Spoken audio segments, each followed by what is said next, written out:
So right now I'm not able to see the screen. So I've broadcasted, okay? You just let me know when to start, okay? I will start. Yeah, sure.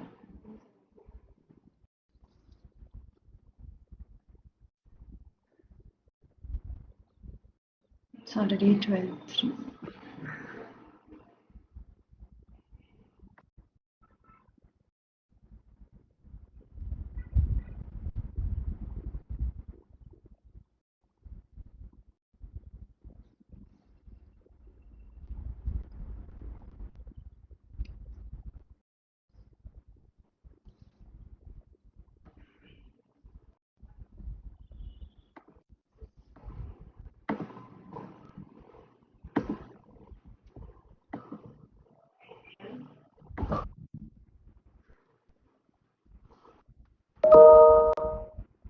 Hello everyone, very good afternoon. Good afternoon to all of you. We'll wait for 2 more minutes and then we will start the session.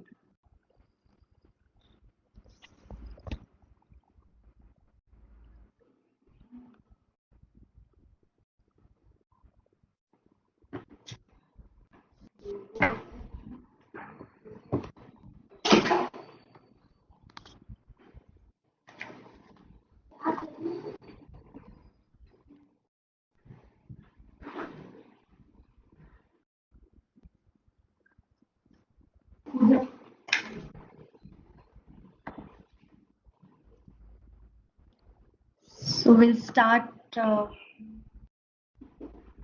the session. Yes, so hello everyone. Welcome to this week's Geo Tech Talk session. And today's session will be about Kotlin as a multi-platform programming language. And yeah, so have you ever wondered about the idea, what if I could have developed majority of the platforms in just one language? If yes, then this talk is for you guys. In this talk, Tarun is going to introduce you how to use Kotlin as a programming language for web, native, and mobile development. We will also get to see the demo towards the end of the session. Tarun is an engineering manager from our GeoMeet platforms team. Over to you, Tarun. Hey, thank you, Poonam. Hey, good afternoon, everyone. So in today's talk, I will introduce you to Kotlin, where you can use the Kotlin as a multi-platform software development language. Not only in terms of language, but in sense as a whole ecosystem, like how you can use this Kotlin ecosystem built by JetBrains to develop multi-platform software development. Yeah. So let's move to the introduction. So I'm Tarun. So I have 9+ years of experience in software development. I'm currently managing GeoMeet platform team. And before Geo, I worked at BlueJeans, which is a video conferencing company, as you might have heard. And I worked there for almost 5 years. And I call myself as a generalist, and because I have worked on different languages, C, C++, Java, Kotlin, Swift, and JavaScript, and multiple platform as such. So, this is about me. So I have divided this kind of talk into different topics or agendas, you call it, and we will try to spend a minute or two on each and every thing, and we will try to kind of see um, how uh, how this can help us to conclude our discussion, what we are going to discuss here. So first of all, let's talk about motivation. What is my motivation to kind of uh, to do this talk? So the motivation or inspiration comes from my earlier experience in BlueJeans, where we have built this video library, which was multi-platform video library, and which was written in purely in C++. In that library or module or framework, like it depends on from what platform you're coming to. So we were able to kind of use 80% of code base in that library, which was kind of true cross-platform. Like we were not even changing a single semicolon to kind of use it on the other platform. But still, 20% of code was platform specific. Um, as it was a video library, so let's take an example of opening a camera. So opening a camera is different on Mac operating system how to open a camera on Android is different, and vice versa. Like similarly, rendering, like if you want to render the frame, video frame is also different for different platforms. So that part I'm saying as a platform specific code which you can put into this 20% bucket. So how it helped us, like so even let's say I created this functional tool on Linux, or I did some unit testing on my Linux platform for that C++ library. If I'm able to accomplish that on one platform, I was pretty sure that 80% of code on all the platforms is covered. I don't need to go back to Mac or Android and do the same sort of functional unit testing.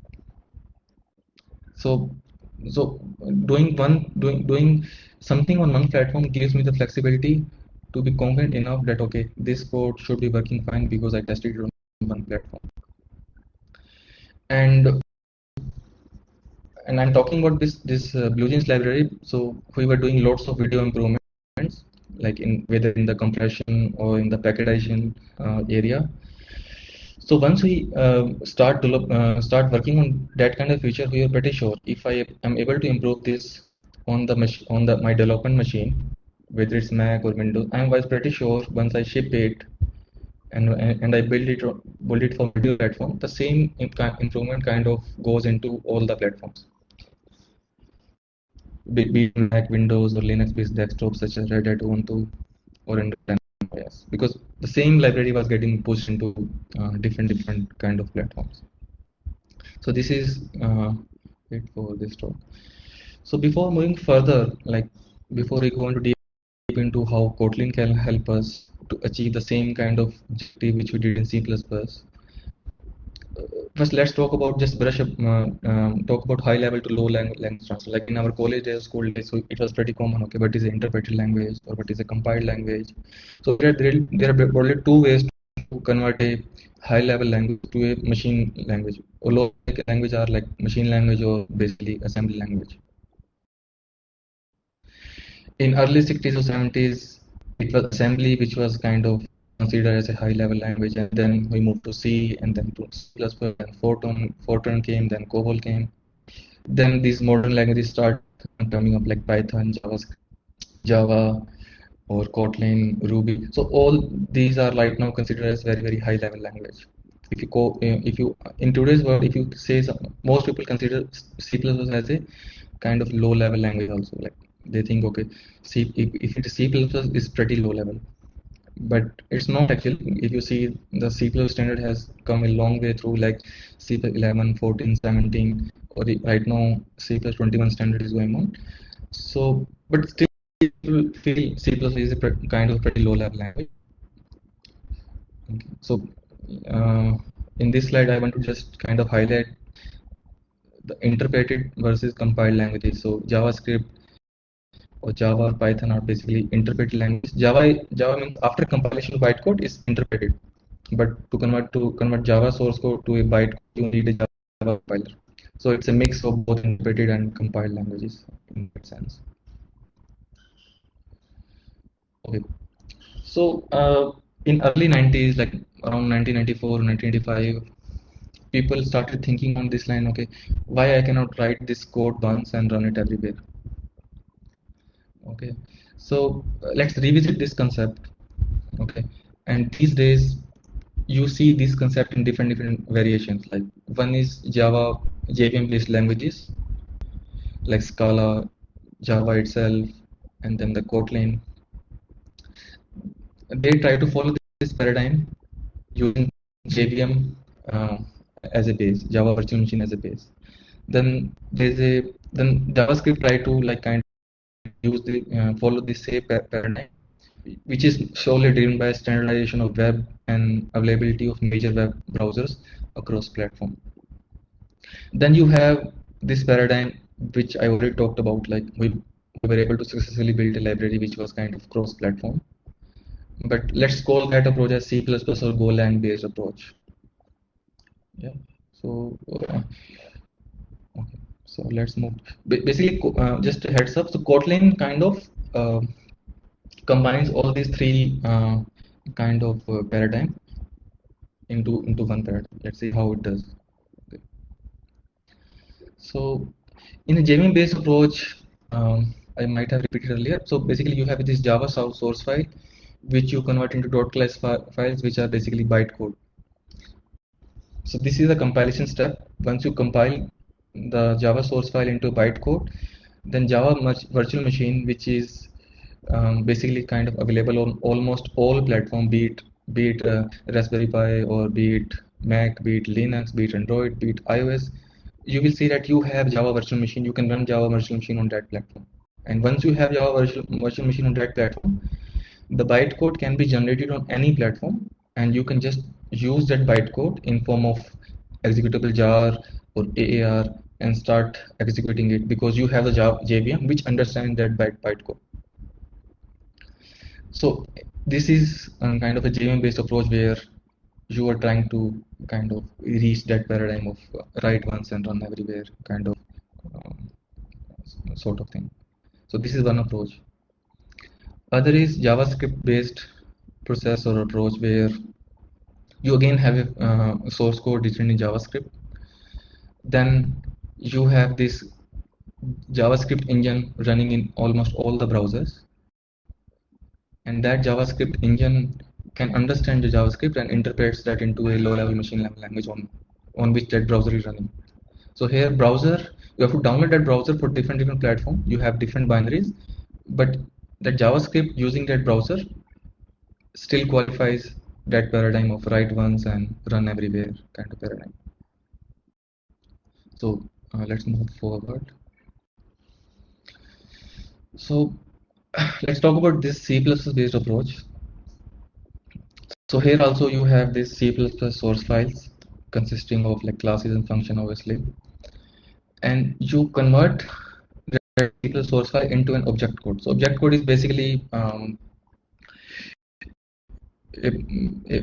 low level language where, and now object code files are different format, like if you heard about ELF format or CFF format, which are basically targeted for each and every platform. You can say that, okay, please convert this C++ source file into x86-64 architecture, and you will get that binary or executable object code, which you can then go to that x86 x64 architecture and use it, whether in form of executable or as a library. Or in library, if you talk about, like, you have static libraries and dynamic libraries. So here, if you want to kind of use it as a multi-platform, so what you have to do is that compile the same source code targeting different platforms. Like the BlueJeans library which I was talking about was getting compiled. Like for each platform you have different build files, different compilers. Most probably, let's say on Windows you have this MSVC compiler. On Linux you could be using CLang or G++, and in Mac you could still have C+ or CLang, but on the top using the Xcode, the process must. So the compile can be same, but you have to still ask the compiler to target it for a particular platform. By default, if you're compiling using CLang compiler on a Mac system, then it will generate Mac compatible object code. But there's another word called tooling, actually, where you can cross-platform compile a code. Like you can be on Linux and say cross compile this for Android platform. At least Android native libraries are in such a way that you can download this Android NDK and cross compile it for a Android platform on a Linux platform. So in that case, you have to tell, okay, I'm compiling this set of source files. Please convert into a compatible source code which is compatible with ARM based architecture, which you can only run it on Android. So as you see, this process is little complex, but it generates a native code base for the target platform. Okay, so now let's talk about fragmentation. Now, because of now if you see, Java, Golang, or JS are generally used on backend. Okay, now if you move to mobile systems, then Kotlin, Swift are getting used to develop application, or let's say Objective C also for Mac and iOS development. If you move to Linux, then any JVM based or native like C++. In C++, you can build Qt application on Linux. Then you to move Windows, then it's about C#, .NET, and still C++, and can be used to build develop Windows native applications. And then JavaScript or TypeScript on web based. Like it's kind of pretty fragmented, not in only in terms of language. We will see how as an ecosystem also it's pretty fragmented. Like let's talk about in next slides. So if you see C++ can be used almost everywhere, but still people don't use it because C++ don't have an ecosystem as such which helps you to develop applications easily than how Swift or JavaScript help to develop application on web and Mac or iOS system. But I'm calling this system as a fragmented system ecosystem where everything is fragmented here. So if you see, let's talk about the issues due to fragmentation. Okay. So basically, if you have to hire different engineers for different technologies, but basically the same work, let's say we have this GeoMart application, which is kind of working, kind of getting developed for mobile. Like mobile, you can use React Native or Flutter kind of approach if you want to unify the development of mobile. But if you go to web, then you have JavaScript front-end engineers working on it. So basically, it obviously increases the high cost for hiring software engineers as such. Then basically it thereby, because now everything, the whole ecosystem is fragmented, then we have to bear high tooling cost as such. Then obviously it increases the high training cost where you have to hire different trainers, or you have to go to you have to learn different technologies just because you want to move to a different platform.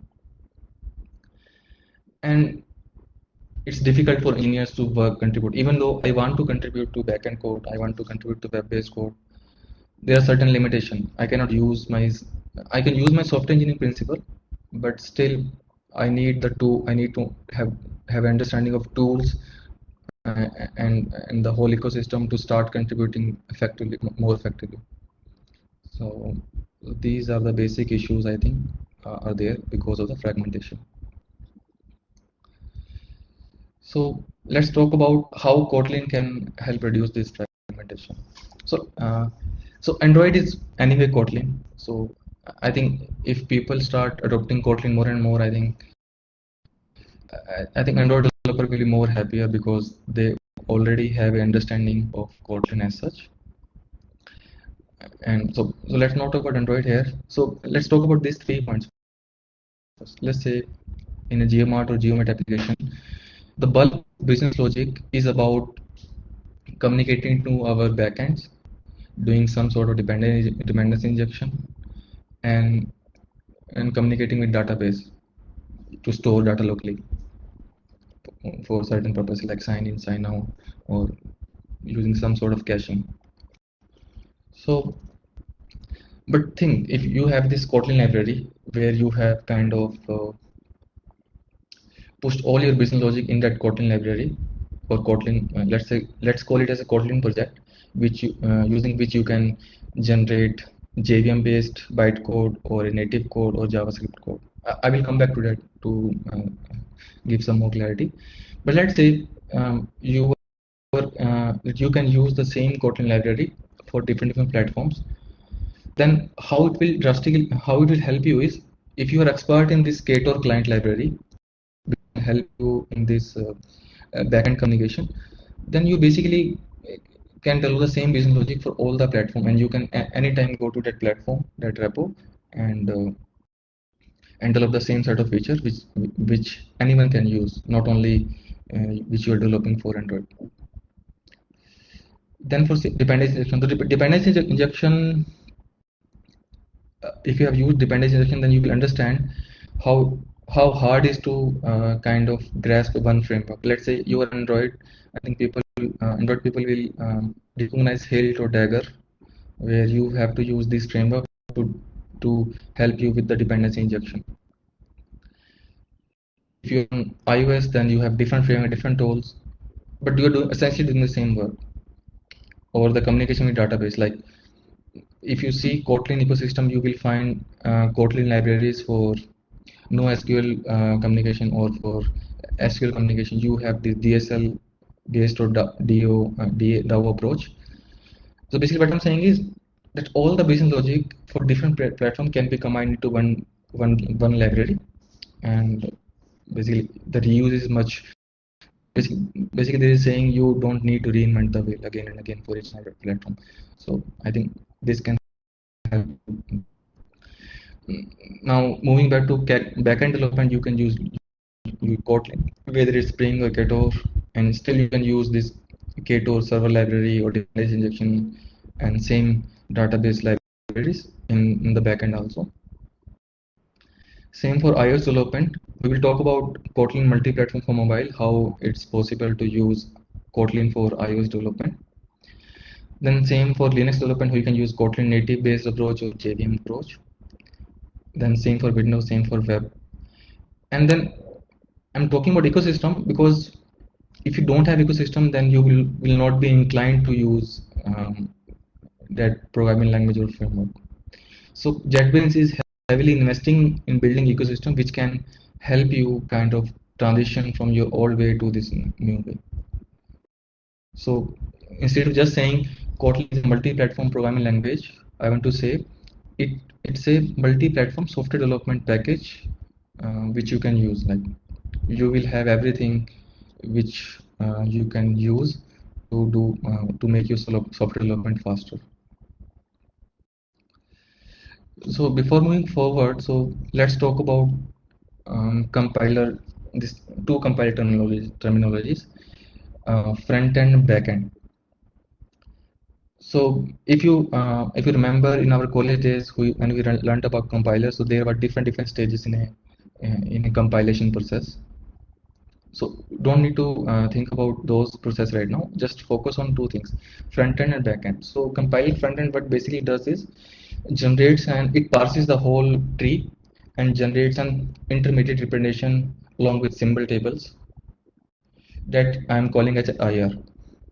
Once that IR is generated, how JetBrains is doing is that IR can be converted into different outputs. Let's say you want to compile this Kotlin library into JVM based jar file or AR file. So you can use the suitable Kotlin backend to convert that Kotlin source code into JVM based jar file or AR file, which you can embed into your JVM application pretty easily. So JVM is pretty easy because Kotlin by default JVM language. Now let's move to JavaScript. So we understood that web only understands JavaScript on the front end. So Kotlin, let's say there's a Kotlin library, you convert it into intermediate representation, and then you have Kotlin compiler backend, which converts that IR representation to JS code, which you can embed into your JavaScript output. Okay, so if you see these days, Kotlin has this React framework built on top of JavaScript libraries. You can write all your React application in Kotlin, and at the end of the day generate a JavaScript file and embed into your application. I will try to show some small example of JS also, how it's actually, because I think most people will be interested in JS, how Kotlin is working on web as such. Then this 01, if you see, it's a object code. So basically using this IR you can convert. So Kotlin is using this LLVM compiler backend to target these native platforms. So this IR representation can be converted into object code targeted for Mac, Windows, Linux, Android, iOS, whatever you call it. So this object code, once generated for the platform, can be embedded into the native application which you are using right now. Okay, so for this native, I will give you one example actually.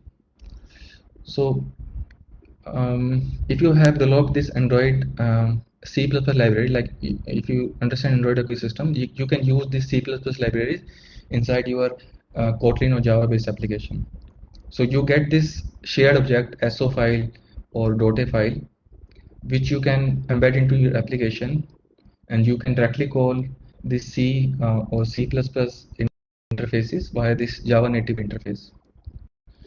So for that, you can generate this object code using this IR backend compiler to this, and you can embed this file into your Android application. Let's move to forward. So now after we have this understanding of,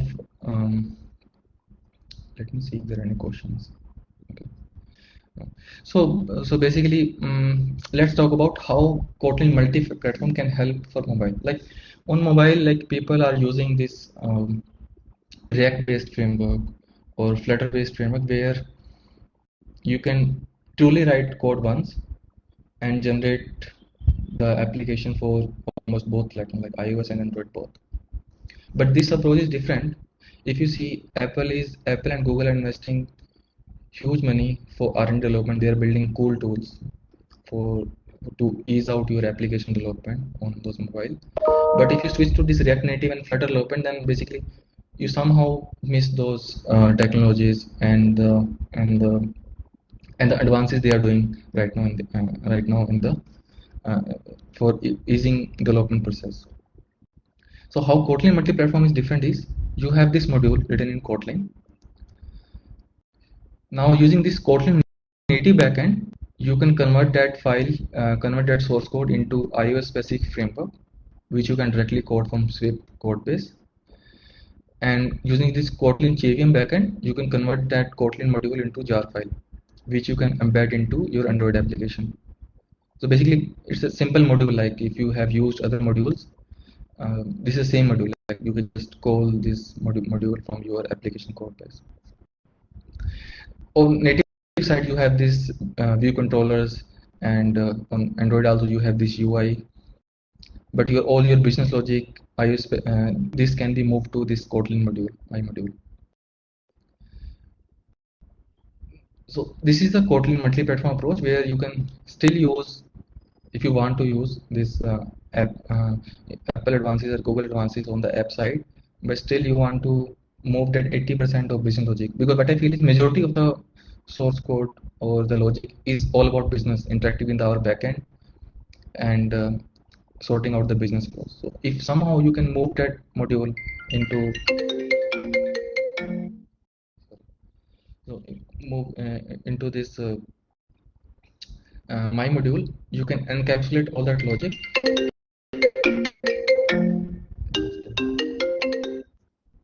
Just a minute, I need to silence my phone. Okay, sorry. So I was talking about this. So please understand. So this approach is very different from React Native or Flutter approach. Okay, for some things you will feel that okay, Kotlin multi-platform makes more sense than moving to React Native or Flutter-based approach. Okay, so let's move to next. So I just wanted to give you a brief idea about how this Kotlin, just for native, how this intermediate representation is converting into this object codes. I think I have talked it about earlier also. So basically, there is a LLVM backend, which is called as Kotlin native backend, which is converting this intermediate representation into object file. And for this object file, based on platform, you have different formats. Like if you are targeting for Linux-based platform, you mostly have heard about Linux or Android-based, it's ELF or COF format. Okay, so let's talk about this Kotlin JS. Now Kotlin, I think, is a very powerful language, and so if you start developing your web pages in Kotlin, you will see that you can leverage powerful browser and web APIs in Kotlin.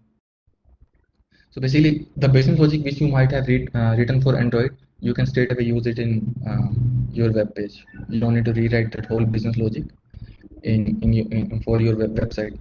You can basically extract that module, compile it using Kotlin JS, and run it on your browser, because ultimately you will get a JavaScript file after transpiling from Kotlin to JS, and you can embed it into your web page. So if you have not used Kotlin, I would suggest please you go and take a look at Kotlin.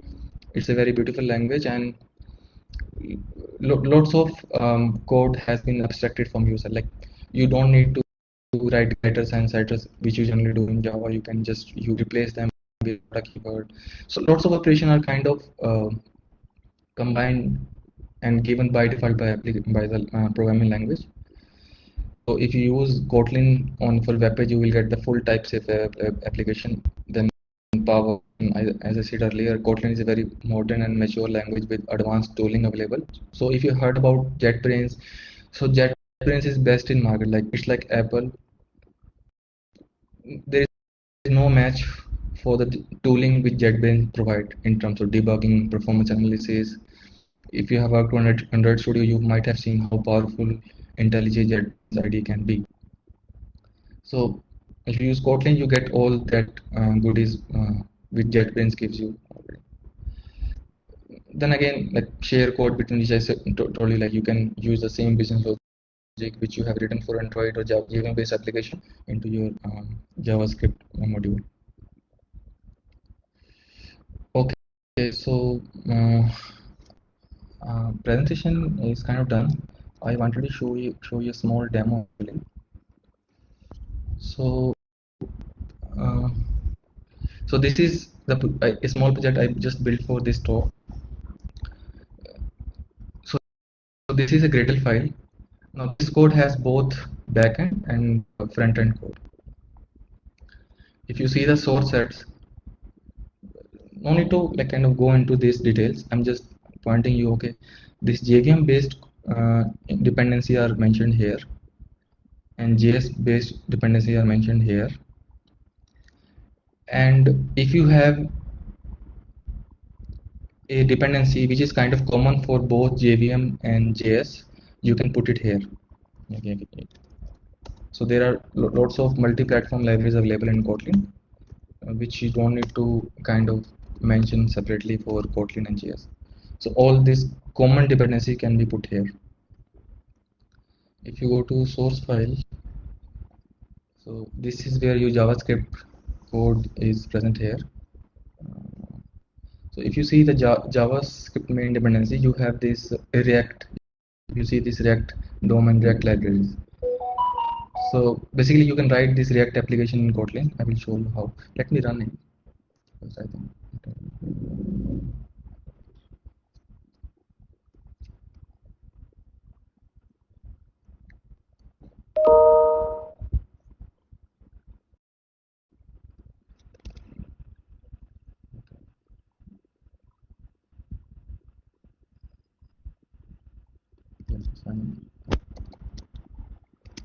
Let me see the code on which it is running. Okay, so it's root 7.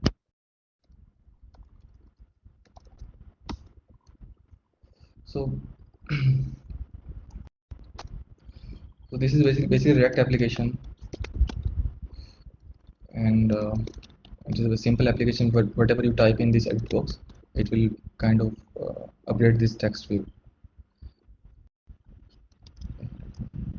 This one. Okay. So server basically does nothing. So this is a Ktor server, which I was talking about earlier. So this is a get path to the root directory. If someone is posting a get request, you just return this HTML written in Kotlin. Basically, you are saying this is a head, this is a link. So I'm using this Bulma CSS framework here, which you can use in any front-end development. Like there are so many CSS based framework. This is one of them. So you can use CSS, link this CSS here. And what I've done is I've created this div and ID it as a root. Using this ID, I will add this div element in from my front-end application. Let's see how I do it. So as soon as this is the main function for this Kotlin JS. As soon as this window is loaded, I'm calling this rendering function and passing this element which I'm targeting as root. So if you go to this HTML file, so I'm targeting this div here in this and rendering it. And in that div element, I'm rendering this welcome React application. So let's go to this welcome React application. So as you see, this welcome is a React component similar to I think React developers will understand, but for others I will kind of help you. So iOS, if you heard about Swift UI, and on Android it's Jetpack Compose. Slowly and slowly, all the UI development is getting moved towards an declarative sort of UI, where you declare your UI instead of defining layout in XML and another way of representing it. Now these days, the industry is moving towards a declarative UI. Like in iOS, you have Swift UI. On Android, you have Jetpack Compose, and on web, you already had this React, which is basically declarative UI. You declare UI instead of defining that UI in HTML or XML file, something like that. Now this React component has two things. One is properties and one is state. Properties are immutable, and state is a state. Like I was editing the text box. As soon as typing it, the state of the component changes, and based on that state events, I can update anything in that component. So what I've done is for this component to, as soon as this component start rendering, this render function is called. Here what I've done is, so if you see at state, so state has this one property which is called as name, and property is also has a one property called name. So initial property I'm passing it from here in sorry, in this client. So when I'm rendering this red component in attributes, I'm passing this welcome properties and saying okay. That's why when I loaded the page for first time, it shows as hello Kotlin.js. So this is immutable. You cannot change this property. So if you go here, here it comes. So now basically what I've done is I have created div and gave it as a class as title. So if I remove this title, which is basically a class from that Bulma CSS which I did earlier. So let me compile it again. See how the code is, how it could change. So right now to see the formatting is a little different.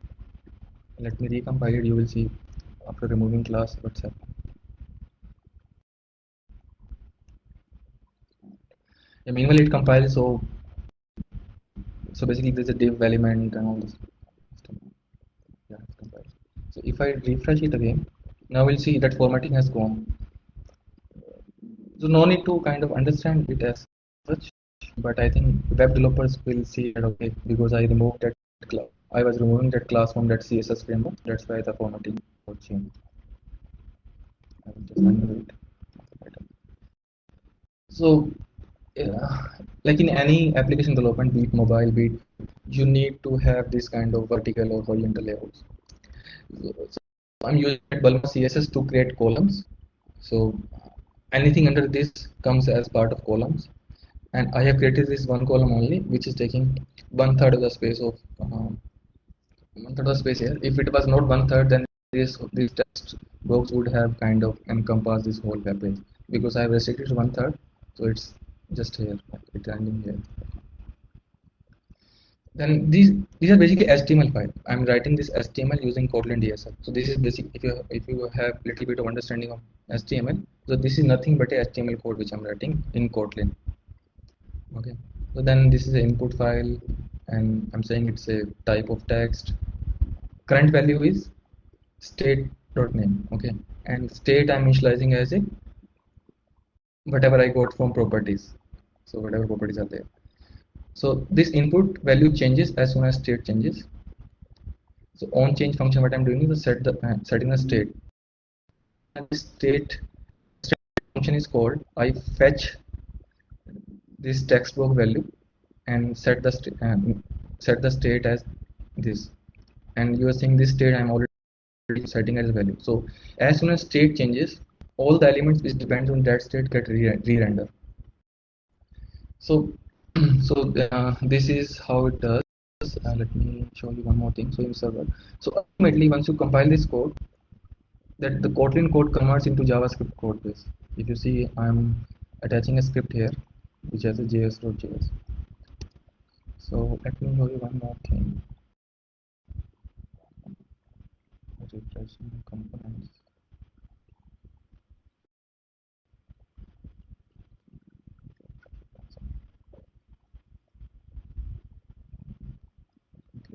I'm showing you how it looks on this. So it's similar to what you develop in JS React application. So all the React data. This is the properties. This is the name of that state and all the stuff. Like if I change it here, you see it's getting changed. That the state is changing here. So you can debug your React application using console only as you were debugging earlier on. Like there's no change in your code if you're a web developer using Kotlin. But you get all the goodies of Kotlin. You can still go ahead and use Kotlin. So this was a small demo. Let me go to the presentation. So we can open the session. Sure. So, anyone who has any questions, please type in your questions in the Q&A section and we will take them one by one.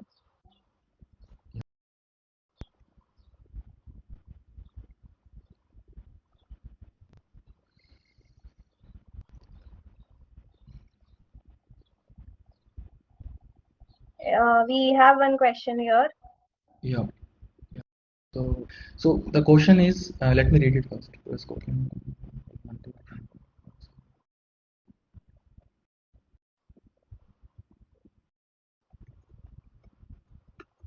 Okay.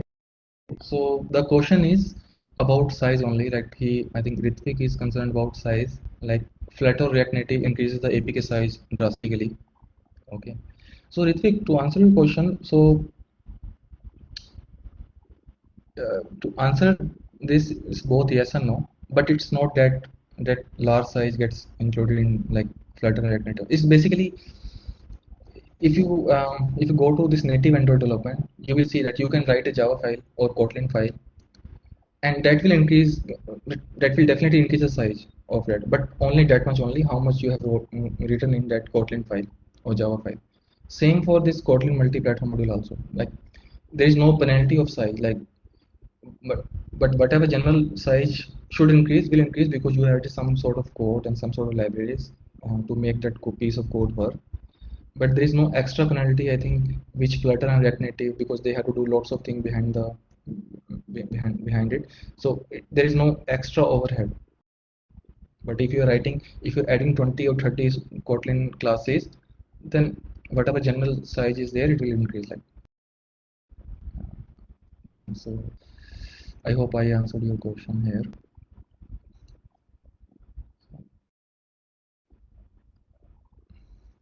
So any question here, please let us know. Any question from website also, it will work. Like if any web folks are here and they want to ask some question, I might try to I will try to answer them. Okay. So there's one more question. Let me read it. Do we need to wait to compile to see web page? If that is the case, yes, Prasad. So this is right now in the current Kotlin 1.5 version. You cannot put breakpoints or see the live view right now. But in I think next version of Kotlin, it's already there in the release notes that in the future roadmap that you will have this Jetpack Compose kind of facility where you can see your view on the fly. But right now it's not there. Okay. Little difficult to understand more about Kotlin functions, how to make them to understand easily. Um I'm not sure if I understood this question properly. Little difficult. Okay. Sorry, I'm not able to understand this question. Next question is from Upper. What is the industry adoption of? So right now it's pretty low, but few big companies have started to integrate. Netflix is the one big user of Kotlin multi-platform. They have recently moved to Kotlin multi-platform because apart from streaming, which is kind of dependent on each platform, Kotlin multi-platform. Let's say our Gmail example. So we are from the same team. So we have our bulk of logic is about communication with our backend and deriving the business flow. So that code, if you wanted to use Kotlin multi-platform, that piece of code could have moved to Kotlin multi-platform. Same thing, Netflix has already done it, even though it was in beta, but they still have gone ahead and used Kotlin Netflix. Netflix is one example. There are many companies, but yes, the adoption rate is not very high right now. It's very low. Okay. Maybe we can upgrade Vinod Sakla. He can ask his question because I'm not able to understand what he has written here.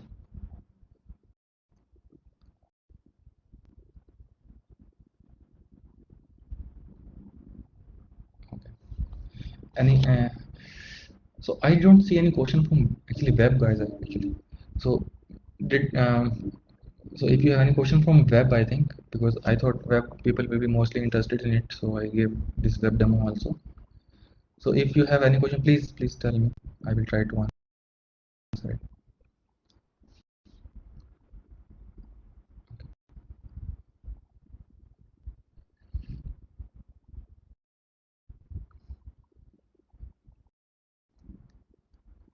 Poonam, can we upgrade Mr. Vinod Sakla so that he can answer his question? Sorry, he can ask his question. Basically you'll have to. Okay. I have one more question actually. We can use Kotlin for iOS development. What are the prerequisites? Uh, Prerequisite is you just need to have understanding of Kotlin. Like let's take an example from Geomet. Like if we can extract a module for from our Android code base, then we can compile that module into framework file, which can be embedded into Swift application or iOS application. That's it. Yeah.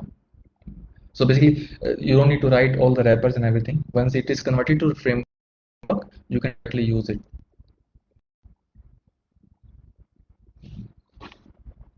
I hope I answered this question also. Okay. So, any more questions on this one? So for any questions, we won't be able to take audios. We'll have to take any typed in questions. So Vinod, I can see some message from you. If you could want to elaborate your question, please, you can type it. Okay, so it's basically Vinod Sakla. I think you're saying is that Kotlin as a language is there are few things which are difficult to understand in Kotlin. That's what I'm understanding. I'm kind of lambda function etc. a little difficult to understand.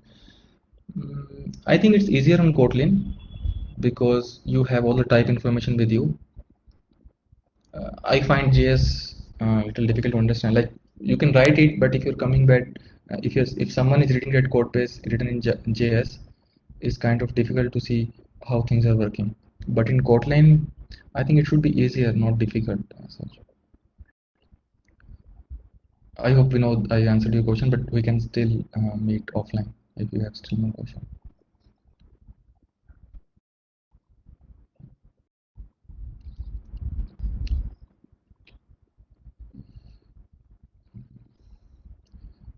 Any question? I would be happy to answer.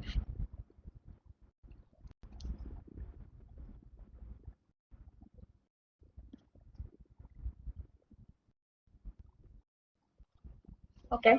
So as of now, I think we've answered all the questions here.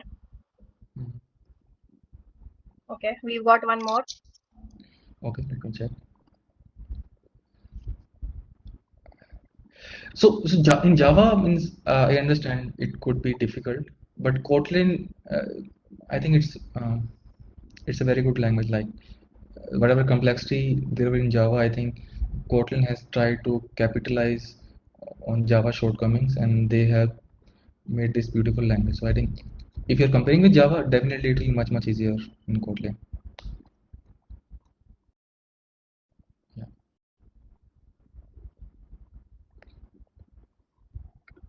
Okay. Okay. So we've taken up all the questions. Thank you so much, Tarun, for your time and the detailed explanation along with the demo. Everyone has taken quite a lot from the session, and I believe people will reach out to you after this, maybe one-on-one for their queries. Yeah, sure. So just ping me at tarun7.kumar if you have any question. I will try to answer. Thank you so much. Yeah, thank you everyone. Thanks for your time and thank you. Bye. Thank you, Prachi, for organizing this. Thank you. Sorry, Thank Poonam. Yeah, bye.